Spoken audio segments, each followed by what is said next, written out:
अस्सलाम वालेकुम स्टूडेंट्स, उम्मीद है आप सब खैरियत से होंगे।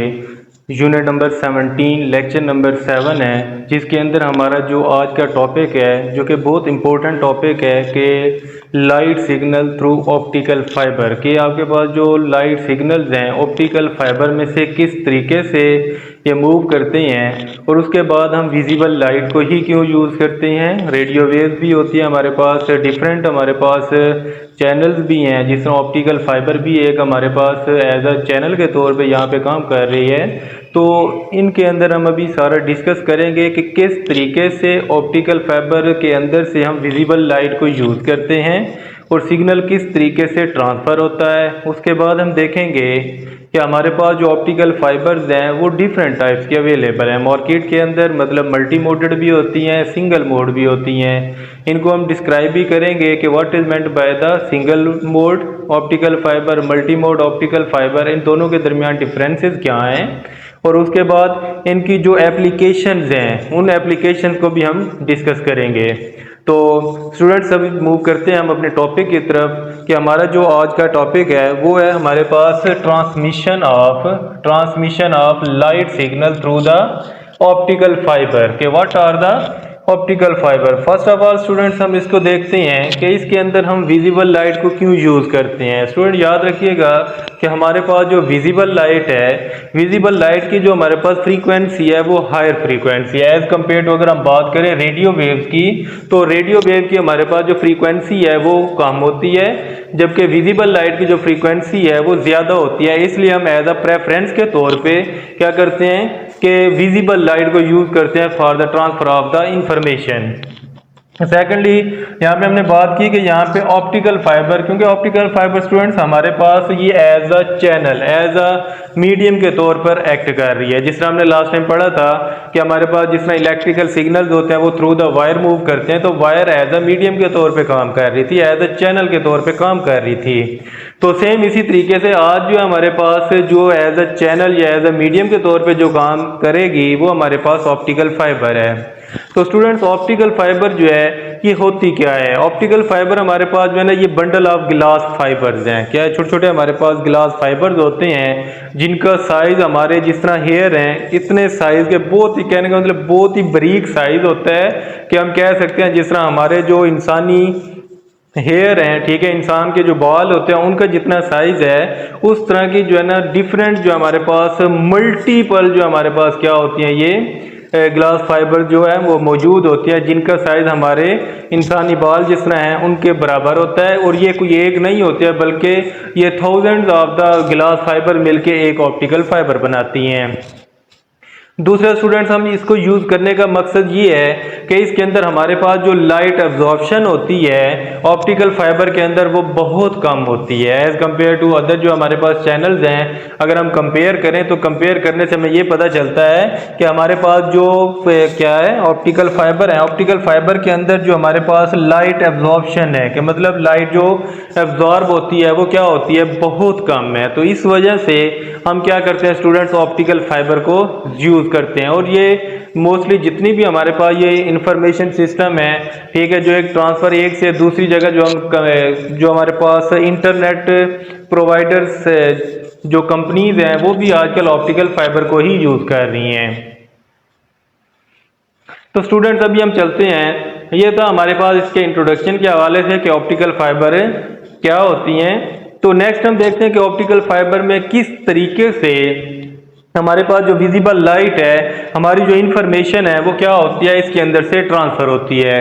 तो स्टूडेंट्स ये हमारे पास एक डायग्राम है, जिस तरह आप कह लें कि जिस तरह एक सिंगल पाइप होता है उस तरीके की एक डायग्राम है, ठीक है। इसके दो मेन पार्ट्स होते हैं। स्टूडेंट याद रखिएगा ये हम चैप्टर नंबर 3 के अंदर भी एक टॉपिक है ऑप्टिकल फाइबर का, उसके देखेंगे। तो इसके अंदर हमारे पास दो मेन पार्ट्स हैं कि हमारे पास जो इनर सरफेस है, कोर जो है हमारे पास स्टूडेंट्स ये इनर सरफेस है कि इनर साइड जो आपका ऑप्टिकल फाइबर जो है इसको हम क्या कहते हैं, इसको हम कोर कहते हैं। क्या कहते हैं, कोर कहते हैं। और इसकी जो आउटर साइड है स्टूडेंट्स इसको हम क्या कहते हैं, क्लैडिंग कहते हैं। क्या कहते हैं, इसे क्लैडिंग कहते हैं। तो ये हमारे पास दो सरफेस है, इनर को हम कोर कहते हैं, आउटर सरफेस को हम क्या कहते हैं, क्लैडिंग कहते हैं। और स्टूडेंट ये वाली जो हमारे पास लाइन है, ये जो डॉटेड लाइन आपको नजर आ रही होगी, ये एक्सिस है। क्या है स्टूडेंट्स, ये एक्सिस है। और इसके अलावा यहाँ पे आपको ये डॉटेड लाइन जो एक ड्रॉ की हुई है, ये नजर आ रही होगी, ये आपके पास नॉर्मल है। क्या है स्टूडेंट्स, ये आपके पास क्या होता है, नॉर्मल होता है, जो कि एक्सिस के परपेंडिकुलर है। तो स्टूडेंट यहाँ पे आपको नजर आ रही होंगी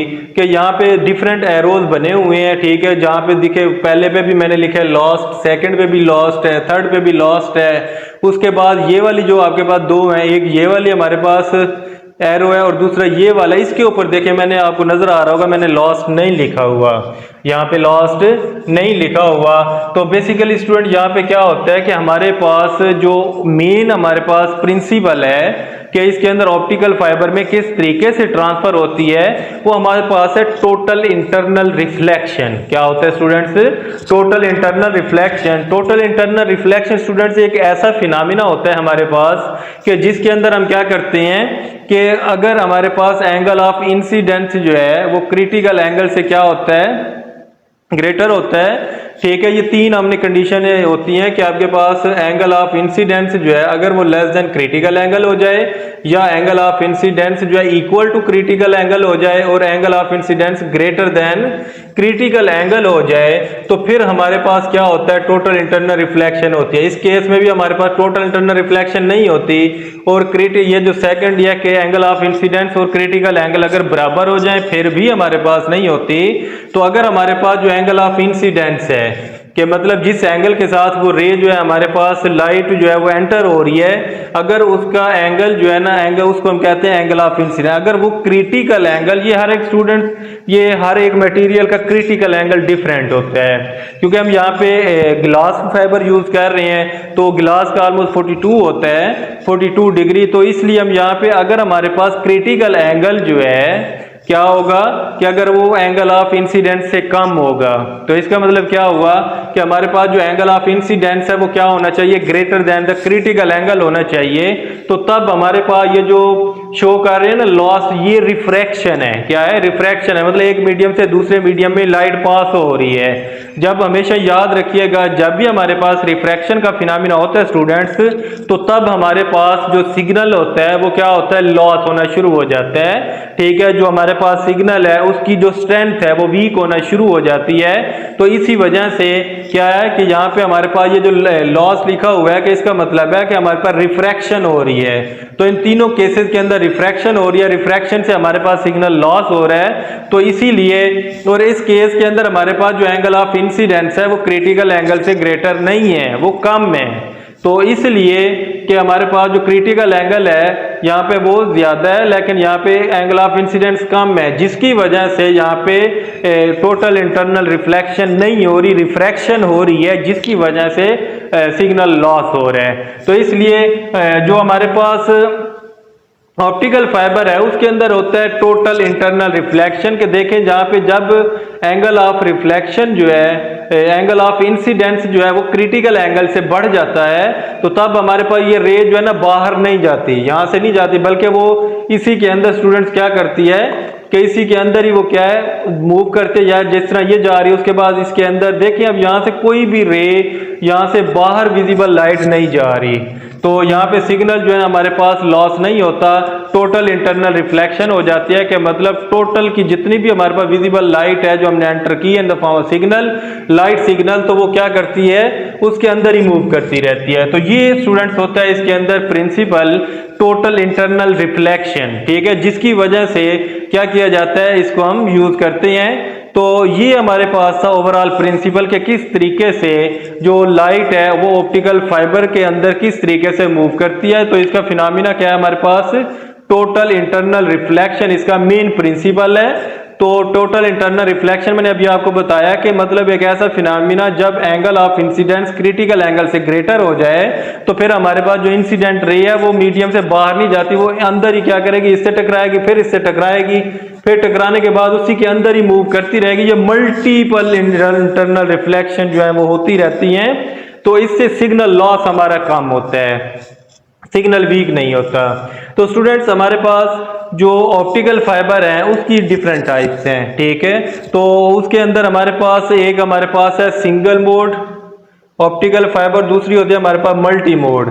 तो स्टूडेंट सिंगल से आपको वैसे भी नाम से पता चल रहा होगा, सिंगल का मतलब होता है एक। तो सिंगल मोड जो आपके पास ऑप्टिकल फाइबर्स हैं उनके अंदर जो लाइट होती है वो एक पाथ में क्या करती है, सिंगल पाथ में मूव कर रही होती है।